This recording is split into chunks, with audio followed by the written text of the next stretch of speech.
Hey everyone, welcome to today's video. Welcome to the Gamey Daddy channel. Thank you very much for tuning in. So today I'm going to answer a question that seems to have come from a new or newer player, and it's about reading your stats. So I saw this comment and somebody said, I don't know how to read my stats, and I'm really confused as to what it is. And I was like, okay, I guess I'll make a video about it. And then while I was at it, another question came in and somebody said, I don't even understand anything about mods. It seems really overwhelming. So I'm glad you asked those questions. I'm going to try my best to answer them in the best way that I can. Now, granted, I have not played on the lower level of the player progression in a very long time. So I'll try my best to kind of see if I can describe this to you guys, even here at the high level, because I've been able to get my hands on some purple color gear. Now, when I mean purple color gear, it's just gear that is of a lower level than the yellow or gold colored gear. So first of all, let's understand the gear tiers. So among the gear tiers, you find gear that is yellow. So depending on what level you are, you're not going to see your first yellow piece of gear for a while. If you're like, basically starting out your very first 10 levels or so, you probably will be seeing gear that is of the gray, gear that is blue, or gear that is of the green coloration. Now, the green is basically kind of a basic green. It's not the same as this green that you see here on my agent. It's kind of a lighter green color, and so those are what those are. Those are like low level gear items. Not until you start to progress further do you start to see gear that have the purple color. Now, what's really different with these, gear types is, they come in basically worn or, common, or how it is in many of these games. They use these naming conventions. I can't really remember the divisions. Like I said, it's been a while. But if you notice here, the purple one has a notification on the top. If you look on the top right of the screen where it says level 40, just pan your eyes left a little bit, you'll see superior. So these gloves are under the superior category. Maybe I need to go to a darker place where it can actually stand out more so that you can see that on a different, layout. So it says that gear item is a superior item. So purple level items are superior.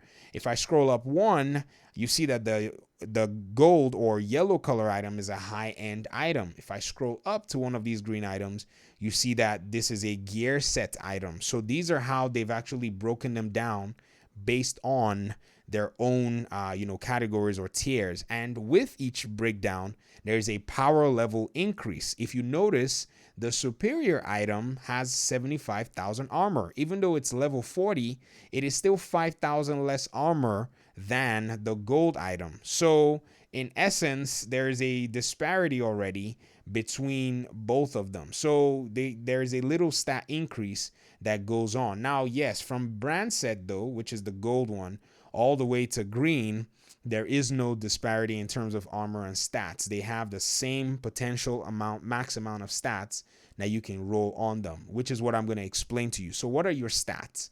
So if you look on the right side here, you're going to see this is a glove that says Badger Tough. So Badger Tough is the name of the brand set. You're going to be seeing these items drop and you're going to be trying to understand what they are. This is a brand set item. If you notice underneath Badger Tough, it says, 0/3, showing that I only am running none of the pieces of Badger Tough. Once I don one piece, I now have 10% shotgun damage. So when you're running in the open world, you get a piece of Badger Tough and you get a shotgun, it makes sense that you will use that shotgun. Now, say you get a submachine gun, well, you want to be looking for an item like the Sokolov Concern, because that gives you 10% SMG damage. If you find an assault rifle and, within some of your gear that drops, maybe you find a Fenris item, which is basically another brand set, then you know that your assault rifle, if you put it on, your assault rifle is going to grant you 10% weapon assault rifle damage specifically. So that's basically what the brand set bonus does. This is what I've just explained are the brand set bonuses from the first piece. If you wear a second piece, you're going to get 5% total armor. And if you wear a third piece, you're going to get 10% armor on kill. So those pieces will mean that you're wearing maybe a mask, a vest, and a glove to make up the three pieces. Maybe you're wearing a knee pads, a holster, or whatever combination. As long as you make it a total of 3, you're going to be able to get the brand set bonuses that do come with all of that. If you notice, I have a gold version of the Badger Tough here, which is the gloves. I should have a Badger Tough backpack here, and you're going to see that also update there. Now I have 5% total armor. If I have another Badger Tough item that's actually, available when I put it on, I'll get all the 3 brand set bonuses. And yes, just like my luck, I have nothing Badger Tough here on my character. Well, that's fine. At least you get the concept, basically like I just said, like look at this Fenris, 10% assault rifle damage, just like I was telling you just a second ago. So this is something you're going to be looking out when you're actually leveling up your character. Now, here's the thing. When you're going from level 1 through level 30, the best advice is to actually not necessarily worry about these minor stats. Just use the stats that you think suit you, but also make sure you're doning stuff that is of the higher armor stat. So maybe you're level 27 and maybe you have a level 27 item that, does have some decent rolls, or maybe it complements your set, your gear, but then you have another item that, is now level 28 or whatever, and, you're qualified to wear it. Just go ahead and put that on.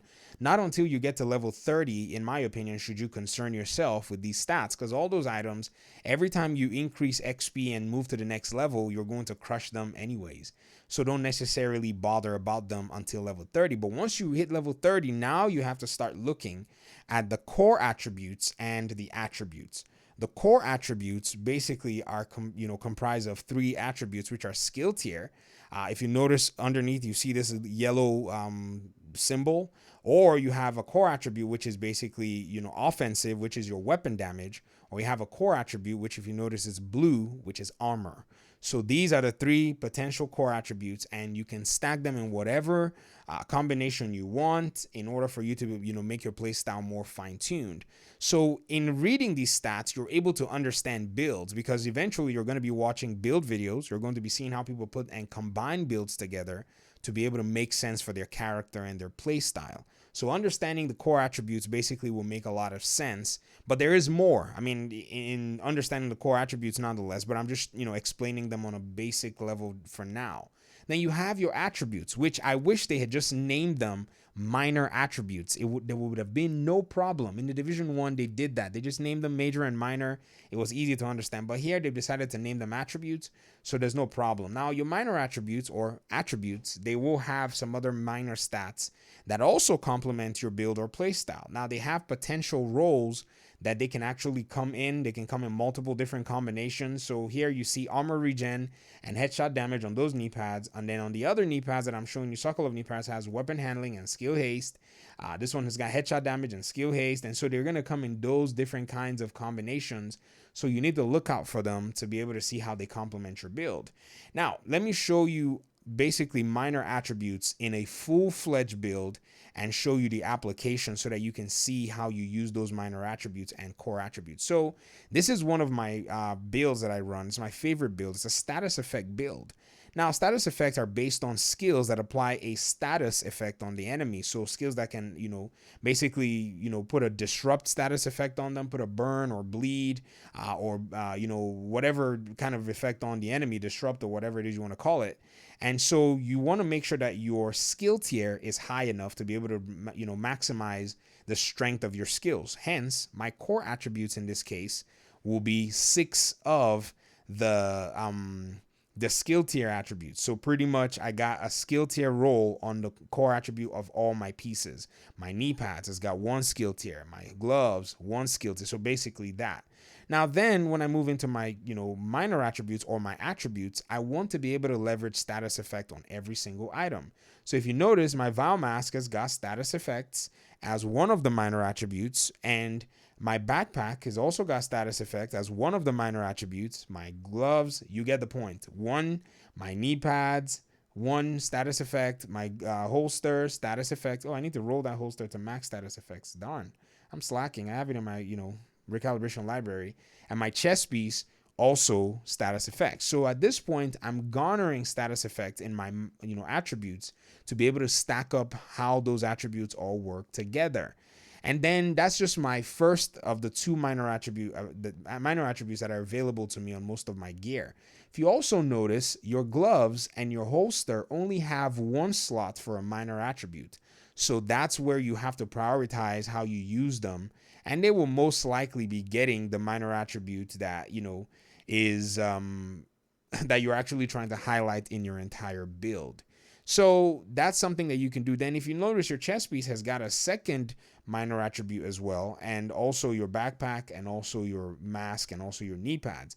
That's where you can then roll something like, say, that's kind of the icing on the cake type deal in many builds. In some builds, though, it's a very important slot, like say a build that uses this exotic weapon. This is called the backfire submachine gun. This exotic weapon, when you reload, you bleed. It causes you to bleed when you reload. So for agents, like when you bleed, look, if you notice, I'm going to start. I didn't bleed. What? Am I even using the right rifle? I am using the right rifle. It did not bleed me. That's weird. Anyways, I'm supposed to bleed. I think it's maybe when I apply damage or something. I don't even know. I don't know why it's not bleeding me. It's supposed to bleed me. It says, dealing damage to enemies adds a stack of. Okay. So I have to deal damage on reload. So okay, I have to be damaging enemies for that to happen. But this actually it bleeds you.